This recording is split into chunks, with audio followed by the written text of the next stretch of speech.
Iya, selamat siang, pemirsa investor yang budiman. Assalamualaikum warahmatullahi wabarakatuh. Pada siang ini ketemu saya lagi, Budi Setianto. Pada hari ini kita akan membahas saham-saham di bidang properti, di mana kita pilih 5 saham yang sudah merilis laporan keuangan tahunan 31 Desember 2020, dan kita pilih saham ACST, itu saham yaitu East Park Hotel. ACST itu Aset Indonesia, PPRO itu anak perusahaan perumahan, PT Perumahan BUMN, Weton atau Wika Beton, dan WG atau anak perusahaan Wijaya Karya.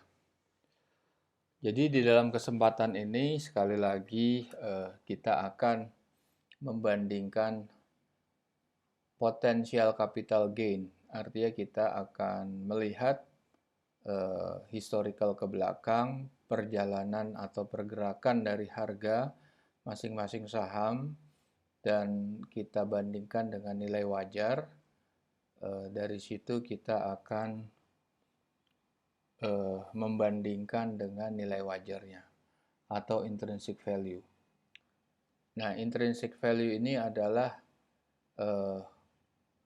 nilai wajar atau true value yang menghitung berasal dari laporan keuangan internal perusahaan, dan tentunya laporan yang paling up to date.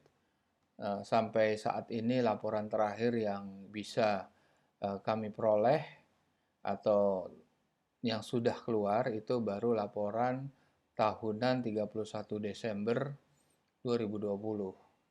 Seperti Anda ketahui, laporan keuangan itu dirilis 4 kali di dalam 1 tahun, yaitu kuartal 1 yang berakhir di 31 Maret, kuartal 2 itu 30 Juni, kuartal ketiga 30 September, dan kuartal terakhir atau tahunan 31 Desember tahun yang berjalan. Di dalam menghitung nilai wajar, tentunya kita akan menggunakan parameter-parameter tertentu di dalam laporan keuangan, dan juga akan mengkombinasikan dengan faktor internal atau eksternal, yaitu di luar perusahaan, dan aplikasi kami yang sudah bisa diakses secara free melalui handphone Anda, handphone Android Anda, dan Anda bisa mendownload dari Google Play. Ini kita bisa kasih demonya. Ada layar kecil di samping Anda. Anda bisa ketik Easy Stock, EWZY Stock. Anda akan menemukan logo lingkaran berwarna hijau dan merah. Anda download di situ. Setelah Anda download, sebelumnya mungkin Anda bisa membaca beberapa keterangan-keterangan di situ. Di situ ada juga video profile atau video penjelasan, video manual. Nah, dari situ mengalami kerugian pada saat investasi saham serta sulit menentukan strategi. Fakta yang beredar membuktikan bahwa investor sering terjebak dalam isu yang dibuat oleh para bandar.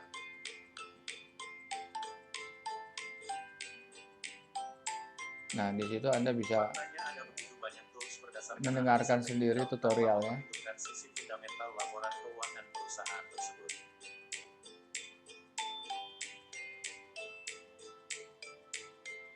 Lalu apa solusinya? Ya. Stop. Disinilah Easy Stock hadir.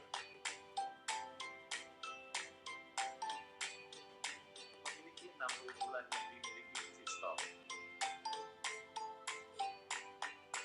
Ya, itulah sekilas, nanti Anda bisa mendengarkan sendiri, Anda akan melihat secara lebih detail, tapi di dalam webinar ini kami akan jelaskan fitur-fitur dan penggunaannya ya. Sekarang kita bisa membuka aplikasi tersebut setelah Anda download. Nah, waktu Anda membuka aplikasi ini, front page-nya adalah terlihat seperti yang di dalam layar Anda. Itu ada 4 bendera, bendera Indonesia, Malaysia, Singapura, dan Thailand. Untuk pada kesempatan periode ini, periode pre-launching, kita hanya menerapkan saham-saham yang listed di Indonesia, yaitu di Bursa Efek Indonesia. Ada 723 sampai saat ini, termasuk 2 saham terbaru yang berkode unik dan BEBS.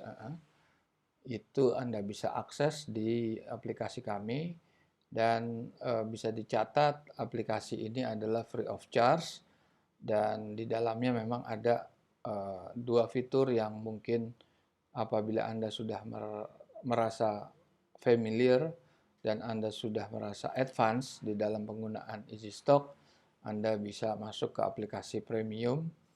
Nah, sebelum kita masuk ke situ, kita lihat fitur di bawah itu adanya forecast simulator. Forecast simulator ini diperuntukkan untuk Anda para user Easy Stock yang mempunyai perusahaan startup atau perusahaan yang punya rencana untuk listed di bursa saham di kemudian hari, atau hanya Anda yang ingin mencoba atau ingin menilai true value daripada perusahaan Anda. Anda bisa klik ini, forecast simulator, dan ini akan muncul kolom-kolom yang harus Anda isi. Pertama adalah nama perusahaan Anda, bisa PT, bisa CV, kemudian Anda bergerak di bidang apa, di industri apa, dan subsektornya apa, di mana Anda lokasinya, di Indonesia atau di luar kota, maksud saya di Jakarta atau di luar kota, dan tentunya email address Anda. Setelah Anda isi, Anda bisa klik check mark yang warna hijau itu. Anda klik dan Anda lihat tampilan seperti ini. Di situ Anda bisa mengisi parameter-parameter dan tentunya juga laporan keuangan yang berasal dari laporan keuangan yang sudah Anda susun. Apabila Anda sudah mempunyai laporan keuangan tahunan, berarti report Anda Q4 2020. Oke, kita bahas satu-satu parameter inti daripada Easy Stock. Pertama aja adalah revenue average growth. Pertumbuhan rata-rata. Ini Anda bisa gunakan pertumbuhan rata-rata industri sejenis, atau andaikan Anda sulit, apabila Anda sudah atau perusahaan Anda sudah berjalan sekitar 3-5 tahun, Anda bisa merata-ratakan pertumbuhannya selama 3-5 tahun terakhir, dan Anda bisa mengestimasi dengan para pesaing sejenis yang berada di wilayah regional Anda. Berikut adalah government bond yield.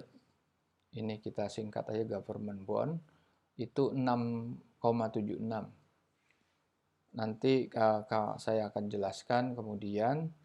Government bond itu secara default itu memang kami akses secara otomatis setiap hari after trading hours, dan selalu kita update apabila belum muncul. Mungkin pertama sekitar jam 4 atau jam 5, kemudian itu kira-kira jam 9, setelah itu terakhir kalau emang belum muncul atau ada kesalahan daripada provider, itu akan diupdate lagi pada tengah malam. Nah, government bond yield ini akan saya jelaskan fungsinya, atau saya akan jelaskan pentingnya parameter ini di dalam perhitungan nilai wajarnya. Nah, saya masuk ke dalam slide berikutnya. Itu kami tampilkan dua slide, artinya dua grafik. Pertama yang di atas itu adalah SUN 10 yield. Itu maksudnya surat utang negara yang bertenor 10 tahun, dan yang kita cari adalah imbal hasilnya atau yield. Jadi government bond yield 10 tahun. Di bawahnya itu adalah grafik indeks harga saham gabungan. Periode yang kita tampilkan adalah Januari sampai Januari, dan itu bisa Anda lihat bahwa di awal tahun, bulan Januari sampai Maret, di 3 bulan pertama tahun 2020, itu Anda lihat peningkatan government bond yield itu cukup tajam, antara 40% atau lebih, dan Anda bisa bandingkan di saat yang sama, di periode yang sama, itu juga terjadi kontraksi atau penurunan indeks harga saham gabungan yang besarnya juga lebih dari 40%. Nah, itu artinya ini kan sangat berkolerasi. Kalau yieldnya naik, bursa saham atau IHSG turun. Ini yang disebut adalah switching, perpindahan dana dari pasar modal masuk ke pasar uang. Penurunan nilai IHSG itu adalah karena banyak investor yang membuang atau menjual sahamnya, dan dia akan cash in atau mengantongi duit kontan, dan uang kontan itu dibelanjakan bukan di pasar modal lagi atau membeli saham yang lain, bukan, tapi mereka memindahkan ke pasar uang, yaitu membeli government bond yield. Nah, kenapa government bond yield itu begitu penting, dan government bond yield itu sangat sensitif terhadap result daripada output daripada nilai wajarnya, karena government bond yield itu adalah suatu ukuran standar yang digunakan oleh investor asing, investor luar dari negara Indonesia, tapi begitu juga apabila investor Indonesia akan masuk ke negara lain di luar Indonesia. Nah, itu sebagai ukuran standar. Nah, tentunya komponen-komponen parameter yang ada di government bond yield itu cukup banyak dan kompleks. Saya bisa menjelaskan beberapa parameter penting, yaitu satu adalah tingkat suku bunga, kedua nilai tukar foreign exchange rate, dan kedua adalah tingkat inflasi, terus economic growth, juga current account deficit, lantas government bond atau government debt atau hutang negara, dan lain sebagainya. Itu akan terakomodir di dalam government bond yield. Nah, akibat tertekannya nilai wajar atau nilai IHSG, di situ para investor masuk ke dalam instrumen pasar uang, salah satunya government bond yield, government bond. Bisa juga mereka masuk kepada instrumen-instrumen lain seperti obligasi korporat, obligasi syariah, eh, medium term note, dan lain sebagainya. Dan kalau Anda lihat grafik yang tertampil dalam display Anda, itu pasar modal kembali menggeliat setelah turun lebih dari 40%, dan itu menggeliat naik, dan pada saat yang sama government bond itu juga turun. Nah, ini berarti pergerakan government bond itu akan mempengaruhi indeks harga saham gabungan atau di pasar modal. Nah, tentunya juga Anda tahu semua bahwa 3 bulan pertama di tahun lalu itu akibat pengumuman resmi oleh pemerintah bahwa COVID-19 sudah mulai merebak di negara ini. Oke, kita balik lagi ke mobile phone Anda. Setelah government bond, kami sebetulnya menyarankan government bond itu menggunakan default. Di situ kan 6,76, karena kami setiap hari mengupdate dengan mengakses data-data perusahaan global seperti CNBC, Bloomberg, atau bisa kita lihat di data-data Bank Indonesia atau IBPA, Indonesia Bond Price. Nah, itu dari situ Anda terus masuk ke faktor-faktor internal. Faktor internal di situ Anda bisa lihat adalah belanja modal. Belanja modal itu harus ada sebetulnya. Karena belanja modal itu melambangkan bahwa suatu perusahaan itu akan berkembang.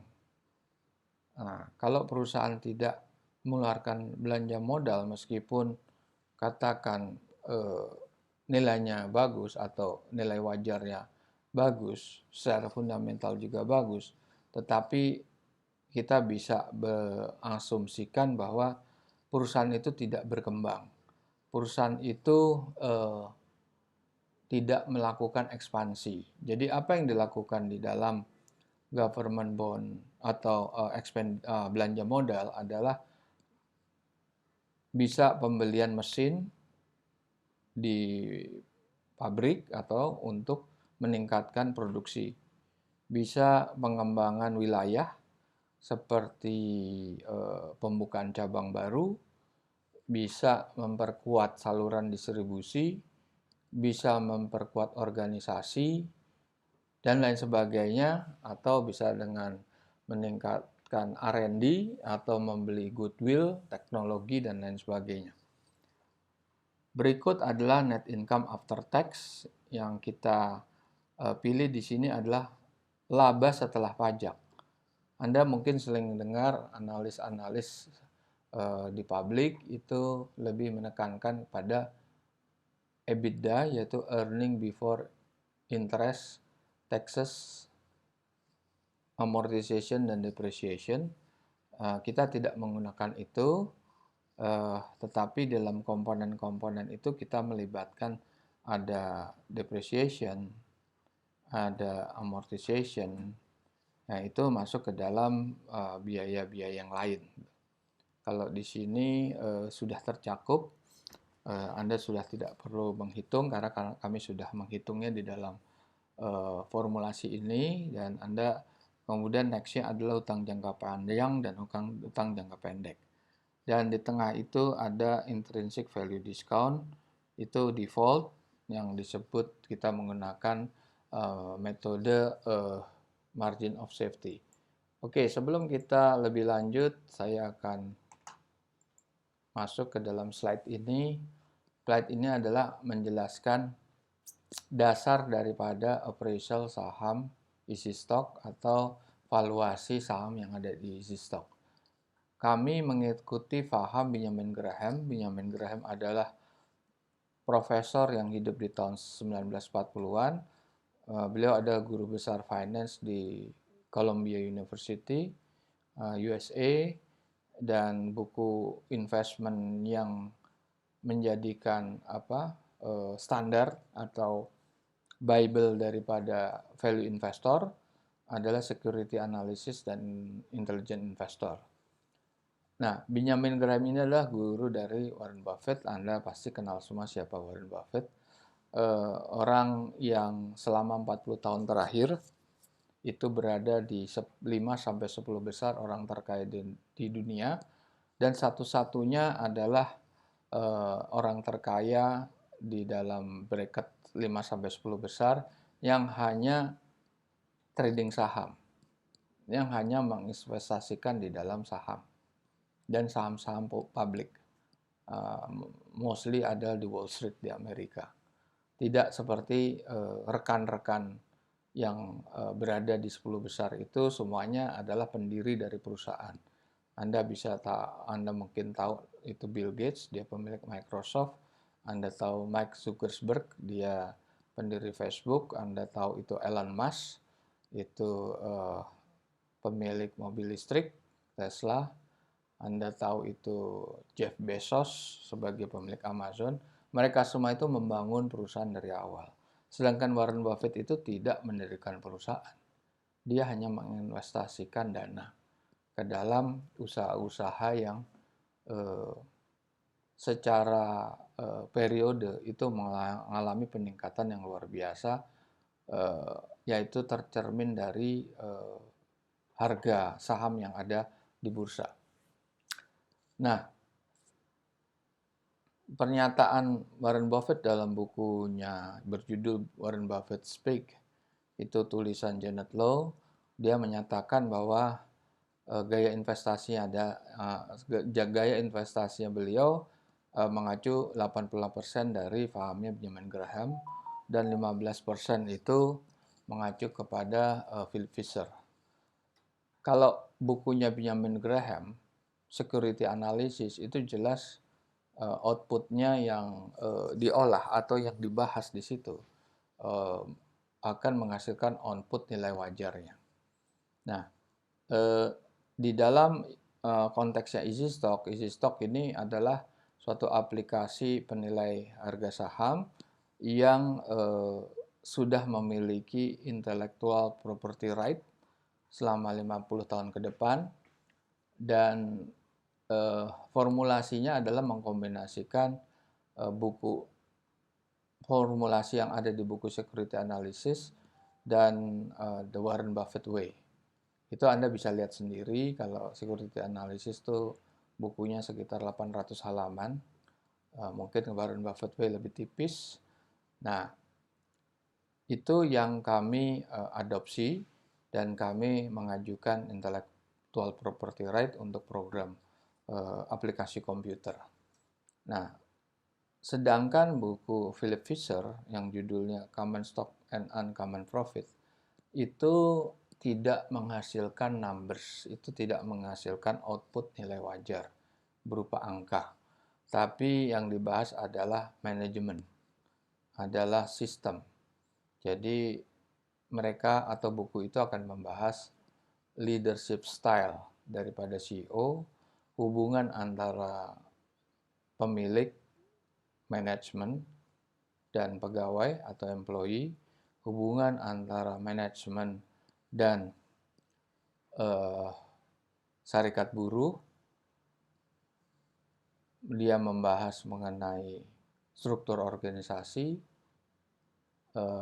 kekuatan daripada brand daripada produk perusahaan, kekuatan dari distribution channel, kekuatan dari sales force, secret recipe, dan lain sebagainya.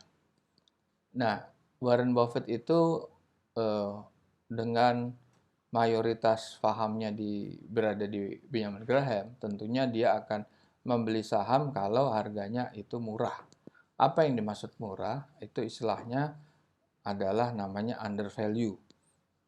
Undervalue itu terjadi pada saat harga yang ada di bursa itu lebih rendah daripada valuasinya atau nilai wajarnya. Nah, ini penting sekali buat Warren Buffett untuk melihat apakah dia membeli barang dengan harga yang murah, tetapi juga barang yang bagus. Itu sangat mungkin terjadi pada saat market mengalami tekanan atau lagi kondisi depressed market atau kondisi bearish gitu. Menurun. Pada saat menurun orang jual-jual saham. Nah, itu pada saat yang sama juga akan turun. Seperti di dalam grafik yang kami tampilkan sebelumnya, itu IHSG turunnya 40% lebih, dan pada saat itulah banyak barang murah. Nah, pada saat itu banyak barang under value. Sedangkan lawannya under value adalah over value, di mana pada saat itu harga saham di bursa lebih tinggi daripada valuasinya. Nah, terkait sama nilai wajar, ini kalau di sektor real, Anda bisa menganalogikan itu dengan harga mobil. Harga mobil baru misalnya Avanza keluaran 2020 Desember, itu katakan harganya 200 jutaan, 220 juta dan lain sebagainya. Itu sudah jelas harganya sudah dipatok 220 juta, katakan Avanza tahun 2020. Sedangkan kalau saham di bursa, itu Anda membeli IPO. IPO harganya juga sudah dipatok. Katakan harga BEPS waktu kemarin yang di go public, itu harganya kalau nggak salah 100 rupiah. Tetapi begitu masuk bursa, nah bursa itu disebut secondary market atau pasar bekas. Kalau mobil itu adalah mobil bekas. Nah, mobil bekas itu juga ada standarnya. Anda bisa lihat harga mobil bekas di internet. Anda juga bisa lihat di daftar harga di dealer. Dan Anda bisa menemukan, katakan Anda tertarik kepada mobil Toyota Avanza tahun 2015 atau 14 lah, katakan 2014 lah. Let's say harganya 100 juta. Atau harganya memiliki range 100 sampai 110 juta. Itu pasti Anda cari di Google pasti ketemu. Nah, andaikan Anda sudah menemukan barang yang Anda cari, yaitu Avanza tahun 2014, apakah serta-merta Anda membayar 100 juta? Nah, tentunya enggak. Anda pasti melihat kondisi. Anda lihat kondisi luarnya, yaitu bodinya. Apakah catnya masih bagus, sudah pudar, ada penyok sana-sini atau mulus. Anda kemudian lihat bannya masih aus atau tidak, atau sudah kadaluarsa. Kemudian Anda maju lagi lihat ke dalam mesin, gimana suara mesin. Waktu itu Anda pasti akan mencoba test drive. Waktu Anda coba apakah kaki-kaki perusahaan itu masih empuk atau sudah ada hal yang tidak nyaman, suaranya sudah beda, gas buangnya sudah beda dan lain sebagainya. Nah, itulah yang membuat Anda mempertimbangkan untuk mengambil keputusan apakah Anda beli dengan harga 100 juta. Begitu juga kalau ada mobil yang ideal, mulus, low mileage, interior bagus, segala macam itu mulus semua, original semua, tidak pernah ada tubrukan atau tabrakan, bodi yang mulus, ditawar dan harga penawarannya 140 juta, mungkin Anda mikir. Kecuali mobil-mobil klasik yang masuk kategori collector items. Nah, itu beda. Nah, jadi sama juga di saham. Kalau Anda tidak mengetahui nilai wajarnya, Anda akan terjebak kepada situasi psikologis. Situasi psikologis yang akan dipermainkan di pasar. Nah, tentunya Anda pernah mengalami situasi bahwa harga saham itu dikendalikan oleh pihak-pihak tertentu yang disebut investor, bandar atau digoreng dan lain sebagainya. Oke, nanti akan kita bahas kemudian. Dan mengenai formulasi yang kita adopt dari Benjamin Graham dan Warren Buffett, itu bagiannya seperti ini.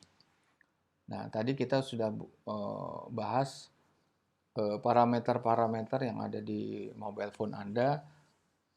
Setelah Anda isi itu semuanya, Anda tidak perlu khawatir untuk menghitung atau khawatir apakah hasilnya seperti apa. Jelas ini aplikasi ini sudah kami desain sedemikian rupa sehingga secara otomatis formulasi itu sudah bekerja dengan sendirinya dan akan menghasilkan intrinsic value. Ada dua intrinsic value, high dan low. Nah, kalau Anda lihat di layar Anda, itu proses daripada perhitungan nilai wajar saham itu dimulai dari data mentahnya. Data mentah itu berasal dari quarterly financial report yang dirilis di bursa, dan semua perusahaan atau emiten yang listed itu wajib hukumnya untuk menyerahkan laporan keuangan setiap kuartalnya. Dan tentunya itu ada tenggang waktu. Biasanya kalau quarterly report itu 1 bulan.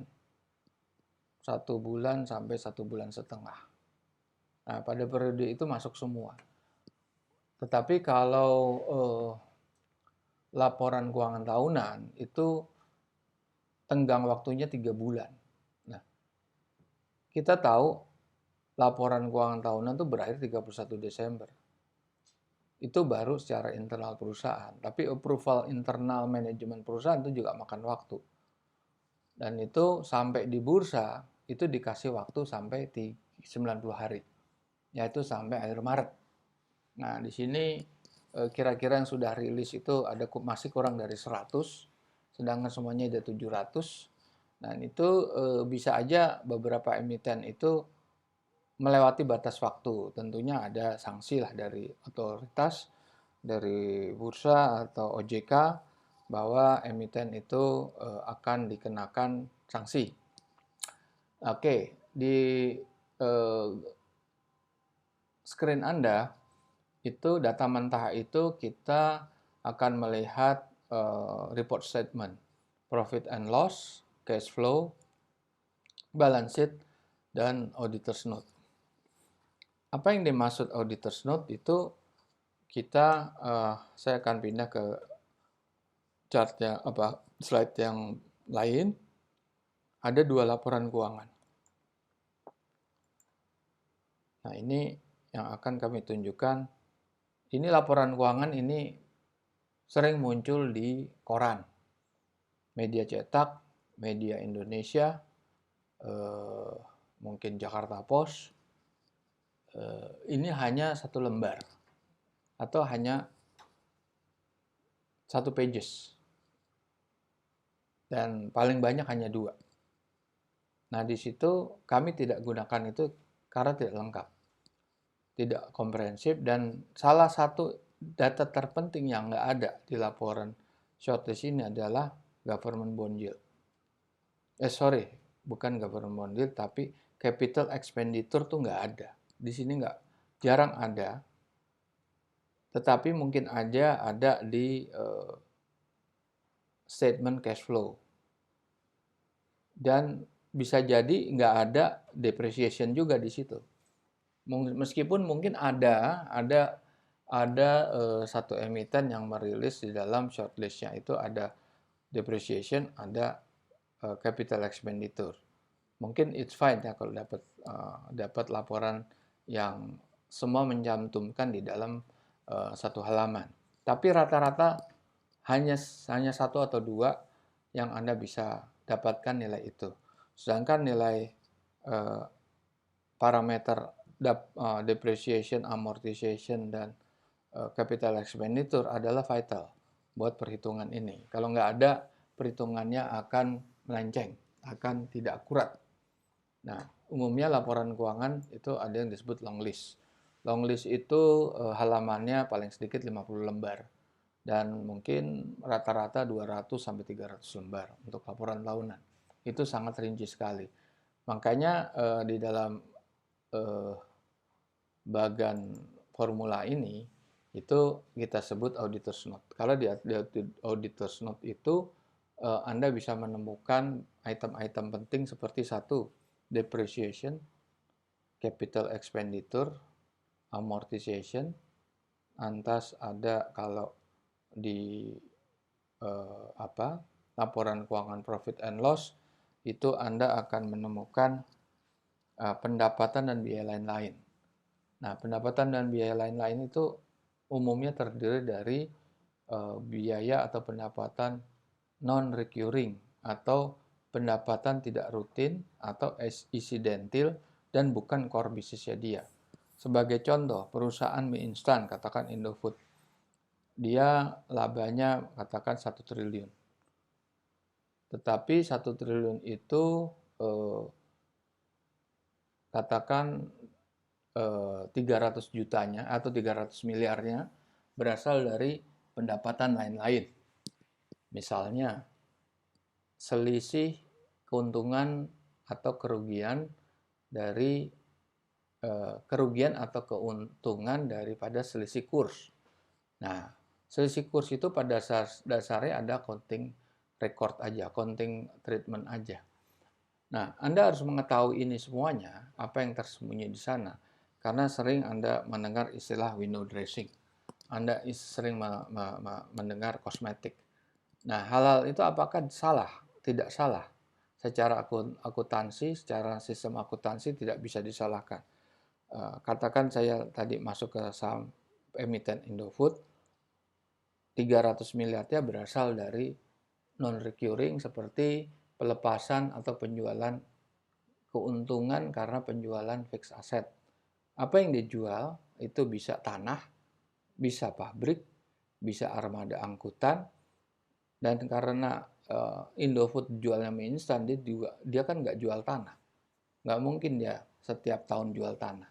Nggak mungkin dia setiap tahun jual armada angkutan. Mereka bukan bisnis jual tanah. Mereka bukan bisnis jual mobil. Tapi mereka jual bisnis jual mie instan. Oke, di situ nggak ada kalau di laporan short list. Kemudian ada di sisi balance sheet akan apa yang disebut sebagai pembayaran-pembayaran di muka seperti pembayaran pajak di depan atau advance payment atau yang disebut sebagai pembayaran di muka, pajak dibayar di muka, bisa jadi itu ada deferred tax. Nah, itu kalau itu plus, Anda harus mengabaikan, artinya Anda harus mengurangi. Kalau itu min, Anda harus menambahkan supaya itu menjadi nol. Nah, itu penting sekali. Terus di dalam auditor's note Anda juga akan menemukan yang disebut non-performing loan. Ini penting buat perbankan bahwa ada piutang-piutang yang sudah tidak tertagih melebihi periode 90 hari. Tetapi perlu juga diingat di situ ada catatan apakah perusahaan menganggap itu sudah mengalami penurunan nilai atau belum. Dan itu Anda tidak perlu khawatir karena tim kami sudah memasukkan komponen-komponen itu. Jadi komponen-komponen yang bisa dianggap sebagai kosmetik, bisa dianggap sebagai window dressing, itu sudah bisa kami atasi, artinya kami masukkan di dalam satu perhitungan yang outputnya nilai wajar. Oke, dari situ dari sisi earning Anda akan menemukan free cash flow. Free cash flow ini mirip dengan EBITDA sebetulnya. Mirip dengan EBITDA, tetapi kita berangkat dari earning after tax, bukan earning before tax. Nah, gitu kan. Nah, dari situ kita akan mengkombinasikan dengan capital expenditure dan depreciation amortization. Kita juga mengkombinasikan pendapatan dan biaya lain-lain. Pendapatan dan biaya non-recurring itu nggak ada di EBITDA. Jadi free cash flow itu lebih komprehensif di sini.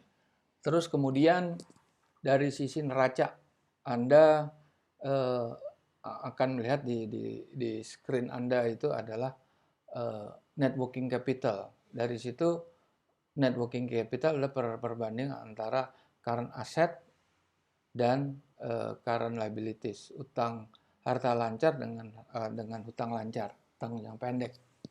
Nah, perlu diperhatikan yang kita gunakan adalah net current asset, bukan current assetnya.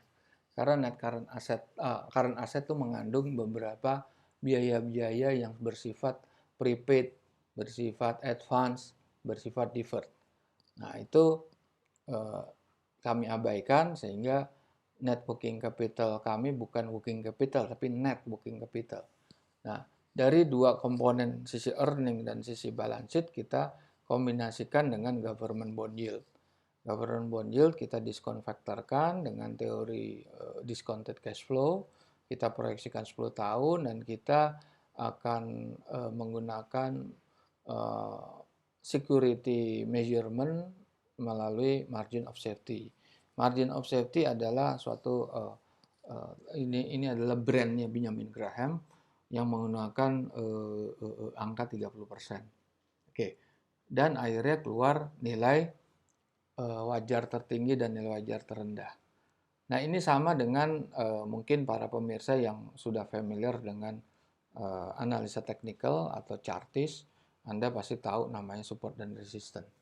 Hanya bedanya di technical di perhitungan analisa teknikal itu hanya melulu melihat pergerakan harga saham. Dia tidak melihat apa yang terjadi di dalam perusahaan.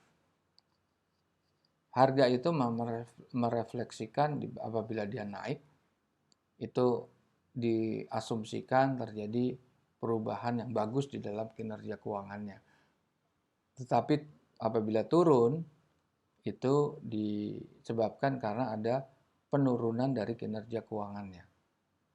Nah, tapi Anda harus ingat, apakah naik itu selalu memang kinerja keuangannya bagus? Atau harga turun karena kinerja keuangannya jelek? Anda harus ingat bahwa di dalam bursa saham itu pemain-pemainnya ada dua.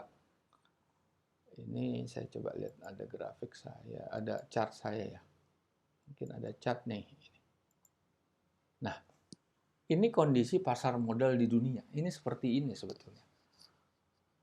Pemainnya tuh ada dua. 10% pemainnya tuh investor real atau investor institusional, investor kakap, mafia saham, yang mereka menguasai 50% dari peredaran uang di pasar modal. Jumlahnya hanya 10%. Katakan Indonesia mempunyai jumlah investor 4 juta. Jadi 10%-nya atau 400.000 itu ada investor institusional. Sedangkan 3,6 jutanya itu ada retail investor. Nah, kita lihat dulu saham-saham properti yang akan kita bahas. ACST, yaitu punya beberapa proyek penting seperti Pacific Place, kita tahu itu di Central Business District Jakarta, daerah yang paling elit di Jakarta Selatan. Dia juga punya Bahana Office Tower di Mega Kuningan, daerah elit juga. Gandaria City Mall di daerah elit, residential di selatan. East adalah perusahaan hanya memiliki satu hotel bintang 5, yaitu East Park yang di Jogja, dan perusahaan termasuk tergolong baru beroperasi tahun 2013. PPRO adalah anak perusahaan BUMN, PTPP, pembangunan perumahan, umumnya beberapa proyek seperti Grand Kemala Lagoon, Pavilion Permata, dan lain banyaklah proyeknya. Weton adalah perusahaan namanya Wijaya Karya Beton yang memproduksi barang-barang precast, tiang pancang, jembatan, produk lagar jembatan, pipa, sleeper untuk kereta api, dan lain sebagainya. Terus kita lihat lagi PTPP, ini bergerak di bidang EPC, investasi, konstruksi, dan lain sebagainya. Dan mereka bukan sekedar perusahaan konstruksi di gedung dan infrastruktur, tapi mereka juga sebagai investor di sini. Dan tentunya mereka punya anak perusahaan itu PPRO tadi, dia yang mengeksekusi pembangunannya atau kontraktornya. Kemudian WG yaitu tadi PTPP, anak perusahaan PTPP ya, PPRO itu, sedang WG itu anak perusahaan waskita karya yang bergerak di bidang konstruksi engineering, dan juga mereka juga bertindak sebagai investor juga untuk bidang properti dan konstruksi seperti bangunan gedung lainnya. Oke. Nah, kita lihat komponen ownership-nya. Perusahaan ACST itu publik hanya memiliki 28%. Yang disebut saham publik itu adalah yang kepemilikannya di bawah 5%. Dan itu bisa ribuan atau bisa ratusan ribu, tergantung. Itu karena jatah persentase yang dilepas itu adalah cuma 1,8 miliar saham, atau sama aja ekivalennya 28%. Itu saham yang dilepas itu di publik itu kurang dari 20%. Berikut PPRO itu 35%, PTPP lumayan banyak, hampir setengahnya atau 50%, WG itu 30%, dan Weton itu 32% lebih. Nah, ini terkait sama pembahasan kita bahwa saham itu mungkin digoreng. Semakin kecil kepemilikan publik, semakin mudah digoreng. Apalagi kapitalisasinya tidak besar. Itu akan jadi sasaran empuk. Maka saham-saham second line itu jadi sasaran empuk bagi para investor institusional. Nah, pemain pasar modal umumnya melakukan dua analisa. Yang paling populer technical, chartis, hanya pergerakan harga saham aja. Nah, itu bisa dibagi dua, analis yang profesional dan analis yang amatir. Tentunya ini beda skill karena profesional itu sangat komprehensif. Nah, di antara yang 10% itu bisa aja sebagian itu menggunakan analisa teknikal. Tapi umumnya yang 10% itu melakukan analisa fundamental. Analisa fundamental juga dibagi. Analisa fundamental umum, itu datanya terbatas, kurang relevan, yang memakai misalnya metode EBITDA, price earning ratio, enterprise value, dan lain-lain. Itu umum, tidak komprehensif. Sedangkan stock valuation calculator itu mengcombine dua komponen laporan profit and loss dan neraca yang digabung, dan memang juga acuannya jelas, acuannya adalah Benjamin Graham dan Warren Buffett. Kemudian analisa bersifat kualitatif, analisa yang tidak keluar numbersnya, dia cuma asumsi, logika, analisis, yang itu yang digunakan oleh Philip Fisher. Tapi jangan lupa, analisa Philip Fisher itu bisa mengalahkan Benjamin Graham, dan itu pernah dilakukan oleh Warren Buffett, salah satunya waktu dia membeli saham Coca-Cola.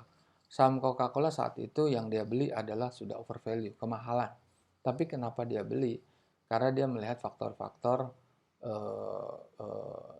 manajemen lainnya, seperti Coca-Cola itu punya distribution channel yang luas, customer loyalty yang tinggi, historicalnya juga selalu growing, dan yang lebih penting adalah secret recipe yang tidak bisa ditiru. Bahkan perusahaan sejenis seperti Sprite, seperti Big Cola, seperti Pepsi Cola, itu tidak ada yang bisa menyamai rasa daripada Coca-Cola. Oke, sekarang kita lihat saham-saham yang ada dari 5 perusahaan properti yang kita lihat. Pertama ACST. Itu perusahaan itu memang naik semuanya di bulan 11 sampai 12. Tetapi di bulan Januari turun lagi. Gainnya itu kalau dari awal bulan 11 itu gainnya 300% atau 3 kali lipat. Jadi kalau Anda beli itu di harga misalnya 240, itu Anda bisa jual di harga 600. 240, 200 ke 600 kan kira-kira hampir 3 kali lipat. Tapi turunnya juga luar biasa. Anda beli di 600, turun sampai ke level di bawah 400. Berarti kan 2 kali lipat turunnya. Nah, apakah saham ini masih punya potensi? Kita lihat kembali. Nanti kita bahas lagi. Sekarang kita lihat saham IS. Saham IS itu naiknya terakhir nih di dalam sebulan terakhir nih gainnya 35% saham IS. Ketiga PPRO naiknya tuh juga di bulan 11 sampai 12. Sekarang kondisi flat. Kita lihat PTPP itu juga naik dari pertengahan bulan 10 sampai ke awal tahun itu 120% naik ya. Anda lihat saham WG itu naik 68% juga antara pertengahan bulan 10 sampai akhir bulan 12. Capital gain untuk Weton juga 60%, naiknya itu bulan 10 sampai bulan 12. Nah, pertanyaannya adalah apakah kenaikan itu bisa terulang? Kita lihat sebenarnya faktor utama yang harus Anda lihat government bond. Di akhir tahun atau periode bulan November Desember, Anda lihat penurunan yang drastis. Kalau government bond yield ini turun sampai segini, ini turunnya ya kalau Anda lihat itu kan dari 66 ke 6.000. Artinya turun 600 bagi 6.000. 10% ya. Ya, 10% lebih lah itu.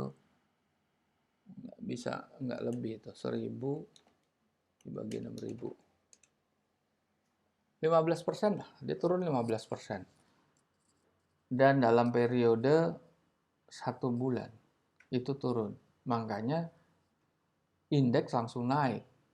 Harga saham juga naik. Nah, apakah ini bisa terulang lagi? Ini tergantung. Apakah government bond yield-nya mengikuti pola-pola tahun lalu? Nah, oke.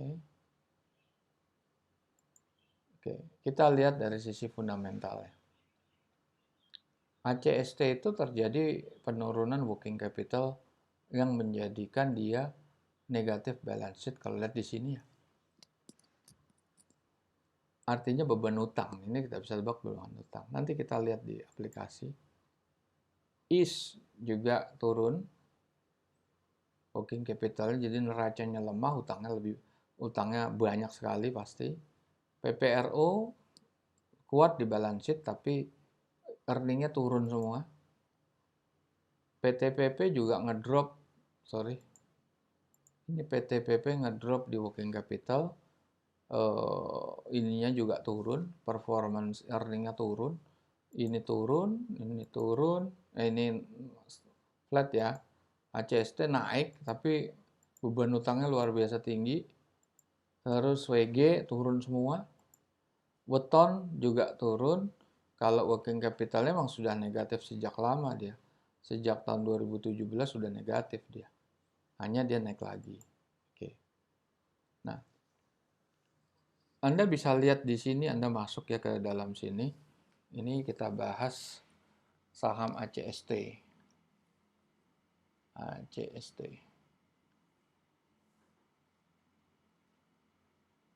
ACST. ACST. Sorry, sebelum itu kita lihat dulu ACST sebentar. Sorry, ACST saya menjelaskan dulu ini. Nah, di screen ini Anda lihat ya, ama agak kecil ya di situ, tapi Anda lihat bahwa ACST itu terlihat masih sebentar. ACST kita buka, itu laporan Q4 2020 ya. 2020 Q4, Anda lihat bahwa ACST ini eh, kalau lihat dari intrinsic value-nya itu kan 10,55, intrinsic value low-nya itu 10,18, sedangkan closing-nya itu 364. Nah, ini memang kondisi ini adalah kondisi yang masih murah. Karena apa? Di sini lihat grafik ya. Grafiknya naiknya tajam deh di situ. Tajam sekali dari sisi earningnya. Free cash flow-nya ya. Free cash flow-nya naik tajam sekali. Kalau Anda bisa bandingkan, memang kalau di laporan Anda lihat di inilah. Anda lihat di aplikasi Android Anda, dia itu merugi sebetulnya.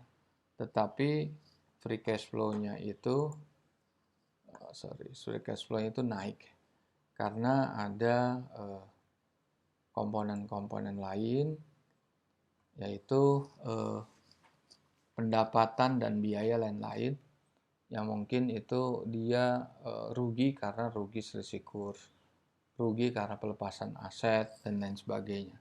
Itu detailnya kan sudah kita masukkan di dalam formulasi ini, parameter-parameter yang Anda lihat di awal waktu Anda memasukkan forecast simulator gitu. Jadi ini saham sebetulnya masih layak untuk dibeli. Tetapi apakah dia stabil atau tidak, kita bisa lihat dari sisi fitur-fitur yang lain. Nah, ini kita lihat kalau di dalam aplikasi Android itu ada fitur-fitur lain seperti rasio keuangan, market cap, dividend yield, dan lain sebagainya. Nah, ini aplikasi ini bisa Anda akses berapa fitur, company profile jelas, akan Anda lihat seperti ini, terus Anda lihat video historical chart. Nah, Anda akan bisa lihat yang grafik 1 minggu, 2 minggu, 3 bulan, 6 bulan. Nah, Anda lihat memang di situ terjadi perubahan-perubahan. Oke. Kita keluar lagi ke fitur-fitur lain, yaitu ada video profile, itu bisa diakses secara free. Ini adalah video tentang perusahaan. Oke.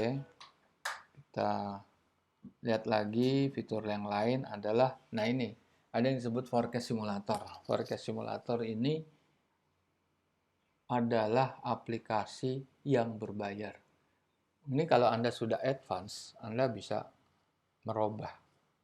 Nah, ini kan mungkin dari antara Anda melihat, wah ini terlalu optimis ya, terlalu tinggi ya, nilai wajar ya. Apabila Anda merasa itu terlalu tinggi, ini kan growth-nya 5% ya. Anda bilang growth-nya adalah minus 5%. Oke. Government bond-nya mungkin Anda lihat 7. Oke. Dari dua komponen itu kita rubah. Kita klik. Nilainya berapa? Tadi kan 10.000 sekian ya. Ini langsung turun. 244. Oke, kita lihat lagi forecast simulatornya, kita lihat lagi. Oke. Nah, jangan 7, tapi tadi kan 6,7 ya. Ini minusnya minus 4 lah. Anda lihat. Berapa? Tadi 244 kan. Maka sensitif di dua komponen itu. Nah, 322. Nah, Anda bisa menggunakan karena gini.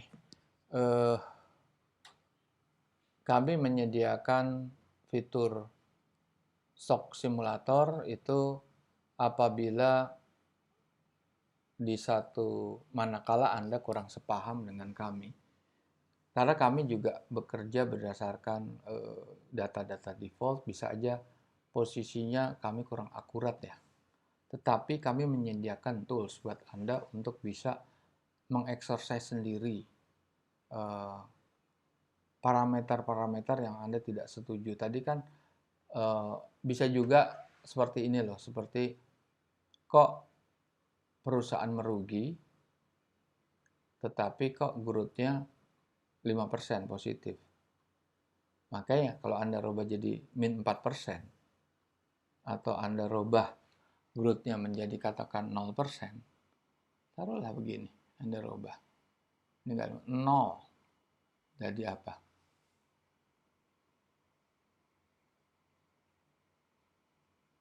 658 kan? Enggak, bukan 1000 sekian, karena 0. Nah, ini kan bisa Anda ini. Bisa Anda exercise apabila manakala Anda tidak sepaham sama data-data kami. Nah, ini bisa dijadikan tools buat Anda, apalagi Anda yang memang mempunyai dasar sebagai analis. Oke. Sekarang kita lihat saham lain. IS. Nah, kita lihat IS di sini coba. Kita lihat IS, kita lihat di sini IS Park Hotel. Nah, IS Park Hotel tuh 231 212. Oke.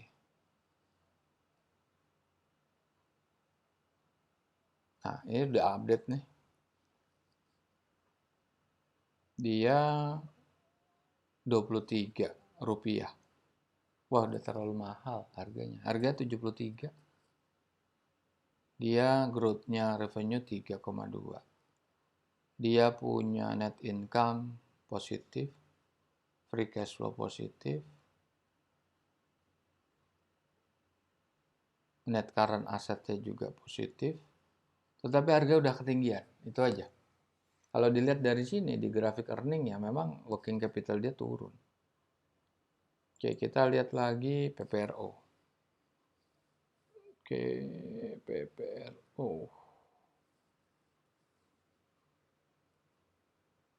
PPRO ya. Nah, itu Anda bisa lihat harga 80, tertingginya 52. Low-nya malah negatif.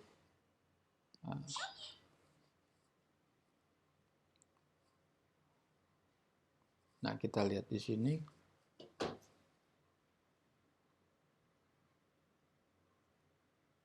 Ini harga higher band-nya 117.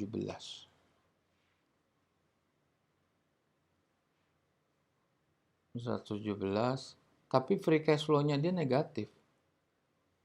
Nah, kalau kita lihat net current asset-nya masih bagus, bisa nutupin utang, tetapi free cash flow-nya negatif. Nah, ini kalau dilihat ya sebetulnya masih ada ininya, ada under value masih ada di sini. Sorry, ini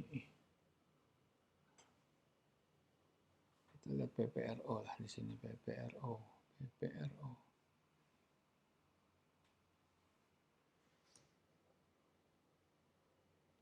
Nah,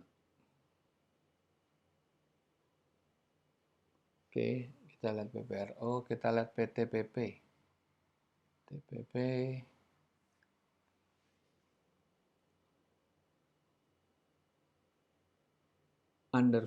overvalue udah kemahalan tuh. Harga closing price-nya 16.30, high-nya itu 12.55. Kita open.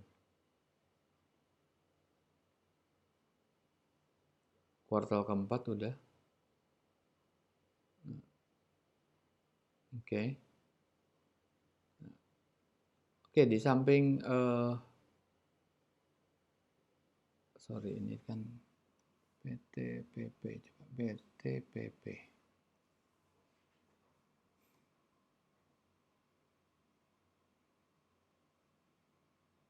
PTPP ya. Sekarang kita lihat aplikasi lain untuk untuk ini ya apa? Premium. Aplikasi premium. Kita lihat. Sorry, ini kita keluar dulu. Oke, best selection. Best selection itu Anda bisa lihat beberapa item yang bisa Anda pilih, Anda select, sort by apa? Harga termurah, terendah, atau harga tertinggi, atau bukan, kemahalan, kemurahan, overvalue kemahalan, undervalue kemurahan, berdasarkan ranking volume, berdasarkan ranking harga. Umumnya kita lihat yang masih murah, undervalue kalau dari sudut analisa ini ya, apa fundamental. Oke. Ada banyak rasio-rasio bisa Anda pilih, bisa Anda exercise. Saya cuma mau milih saham-saham yang di atas 1 juta lembar. Dan saya mau lihat saham properti, apply filter. Nah, ini keluar nih saham-saham yang secara perhitungan under value. Itu ada BPP, BIPP, harganya masih 7 kali lipat ininya, nilai wajarnya. Berapa banyak di situ? Anda bisa lihat. Ada banyak di situ. Nah, itu karena volumenya. Mungkin yang kita bahas itu volumenya lebih rendah. Tapi karena kita bahas saham-saham pilihan yang sudah merilis laporan keuangan kuartal keempat. Oke. Memang PTPP itu secara ini memang turun nih grafiknya. Net working capital turun, sisi free cash flow sama net profitnya juga turun. WG juga turun. Net working capital turun, free cash flow, net profit turun. Weton itu juga turun, free cash flow, net profit, net working capital naik tapi masih dalam posisi defisit. Oke. Ya. Nah, ini mungkin sampai di sini dulu. Bila Anda ingin tertarik lebih ingin exercise easy stock kami, Anda bisa download secara free. Apabila Anda semakin tertarik, Anda bisa menggunakan premium apps kami, dan itu Anda harus bayar 150.000 per bulan, dan itu mungkin tidak sebanding dengan nilai investasi Anda di pasar modal. Kalau Anda ingin menginvestasikan di pasar modal dengan nilai katakan di bawah 5 juta, itu nggak terasa sebetulnya. Itu nggak terasa efeknya. Anda baru merasakan efeknya itu kalau Anda menginvestasikan di angka 10 juta. Tetapi tentunya secara advice investor yang sudah berkelas itu jangan atau don't put everything in one basket. Jadi jangan beli di atas satu saham. Tapi juga jangan kebanyakan. Sebagai saran itu 10 udah yang paling banyak. Mungkin kalau Anda punya dana di atas 10 juta atau bahkan di atas 20 juta sampai 100 juta, Anda jangan terlalu juga main saham yang banyak. Jadi seperti kami jelaskan tadi, ini kan juga apa ya,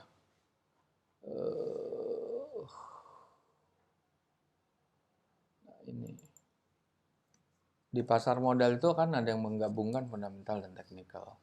Para investor profesional itu menggabungkan sebetulnya.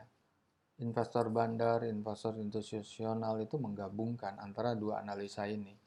Jadi analisa, apabila Anda seorang chartist, Anda tuh lebih confident dengan technical analisis, kami sarankan aplikasi EasyStock ini sebagai complementary tool, sebagai alat ukur, sebagai risk management Anda.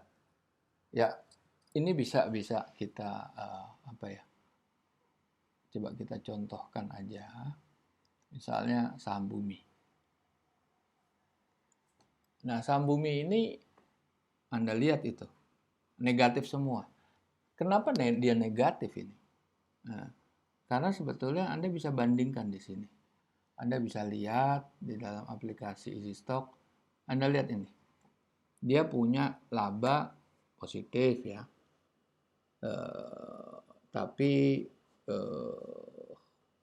free cash flow-nya negatif malah dia, negatif 2,4.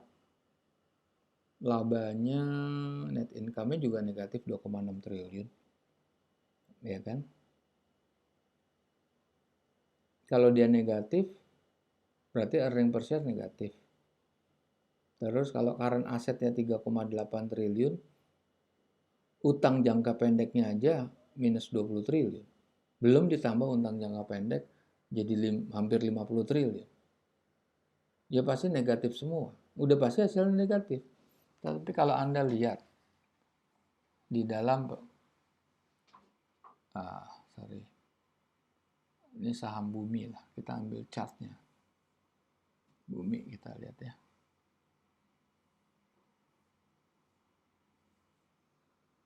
Nah, Anda lihat nih. Ini flat berapa bulan itu nilainya nilai terendah, Rp50. Nah, terus dalam berapa minggu itu naik ke 156. Tetapi turunnya lebih cepat lagi. Itu turun hitungan hari udah turun menjadi 70-an. Kalau Anda beli 100, apakah Anda expect dia akan naik lagi? Nggak mungkin. Itu sekarang 62. Itu mungkin akan turun lagi ke 50. Tapi oke lah. Andaikan Anda itu merasa confident, Anda punya informasi, saham ini akan digoreng, akan diangkat ke atas, dan lain sebagainya. Saya menyarankan, karena Anda bukan di pihak bandar. Anda mungkin temannya bandar. Sebagai kawan bisa aja informasinya adalah menyesatkan atau menjebak. Atau itu sekedar temponya terlambat aja. Anda beli di 100, tiba-tiba besok naik ke 150, Anda nggak cepat jual, itu besoknya langsung turun ke 70. Jadi, itu risiko yang harus Anda hadapin. Jadi, saya menyarankan easy stock ini bisa mengukur nilai portfolio Anda. Jadi, Anda tidak main dalam nilai yang besar. Anda bisa aja dapat untung, tapi juga permainan, misalnya Anda bermain di investasi 1 miliar gitu. Anda bisa pakai cuma berapa? 10% aja, 10 juta. 10%-nya kan 10 juta ya? Iya, 100. 1 miliar, 10%-nya, iya kan? 100 juta. Itu yang terbanyak sebetulnya. Kalau Anda main 1 miliar. Kalau Anda main 10 miliar, 100 juta, ya hanya 10 juta. Itu maksimum yang Anda mainkan. Kalau Anda main lebih dari situ, Anda nggak tahu Anda kejeblosnya kapan. Oke, sampai di sini mungkin kita bertemu lagi di lain waktu dengan saya Budi Setianto dari Easy Stock. Baik, terima kasih. Assalamualaikum.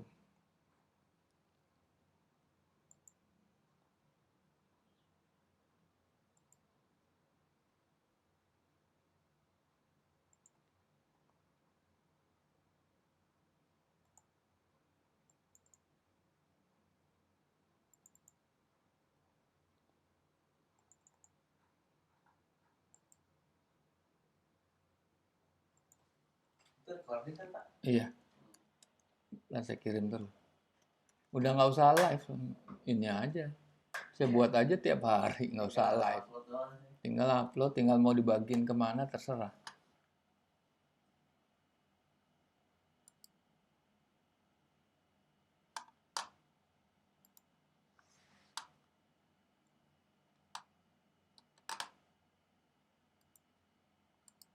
Loh, kok nggak bisa? Kok nggak bisa di open nih? Nah loh, lah, ya, ya. Coba ya masukin langsung masukin ke sini aja deh. Ke channel aja, ke channel. Create. Langsung aja.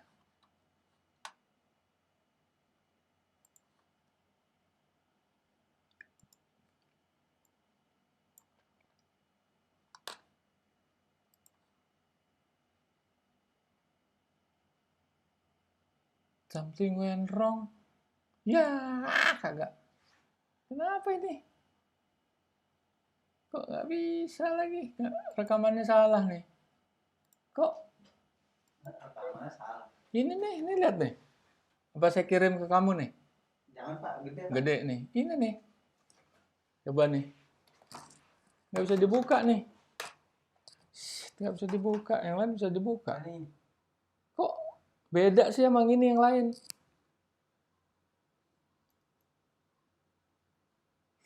Nggak bisa. Ulang deh. VLC nggak pernah bisa buka.